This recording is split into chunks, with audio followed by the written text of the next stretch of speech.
Reference నుండి మనకి business వస్తుంది, టీమ్ వస్తుంది. ప్లస్ మనం ఒకరికి ఎక్స్ప్లెయిన్ చేసినప్పుడు షోరూమ్ అయినా కూడా అడ్వర్టైజ్ చేపెట్టి మార్కెట్లో ఇప్పుడు మన హీరోలను పెట్టి థమ్స్అప్ యాడ్ చేస్తారు.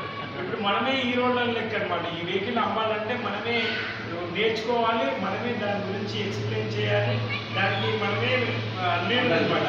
మనమే మనం దానికి బ్రాండ్ అమ్మాలి.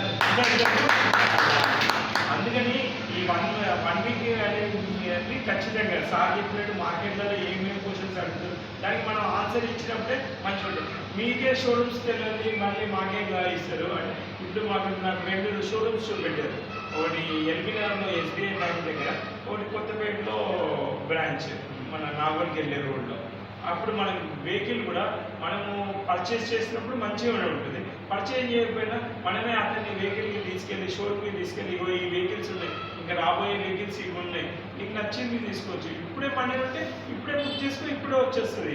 ఒకవేళ మనీ లేకపోతే కానీ అడ్వాన్స్ అనేది 15,000 కట్టి నీకు ఏ బండి కావాలో అది కొన్ని రోజులు ఆగినాక తీసుకోవచ్చు.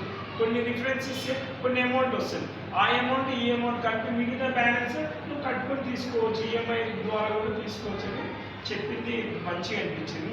దాని గురించే నేను 1 వీకే అయింది. ఇక దీని గురించే మన రిలేషన్స్ అందరికీ చెప్తున్నాను. అందరు కూడా పాజిటివ్ ఉన్నారు, కానీ ఈ రిటర్న్ ఇన్కమ్ అనేది బిలీవ్ చేయలేకపోతున్నా. నేను తీసుకున్నప్పుడు సార్ వాళ్ళు బిలీవ్ చేస్తారు, కానీ వాళ్ళకైతే చూపెడితే మంచిదని చెప్పి నా సజెషన్. ఏంటంటే ఒక్కరితోనే కాకుండా ఈ బిజినెస్ అనేది లాభం అందరికీ పంచవచ్చు. ఎవరికి పరిచయం, నాకు 4 పరిచయం ఉంటుంది, దీనికి రిఫరెన్స్ చేసిన వాళ్ళకి వాళ్ళకు ఒక 5 మంది పరిచయం ఉంటుంది. వాళ్ళందరికీ కూడా లాభం పొందుతారు కదా అన్న ఉద్దేశంతోనే నేను ఈ బిజినెస్ చేద్దాం అనుకుంటున్నాను.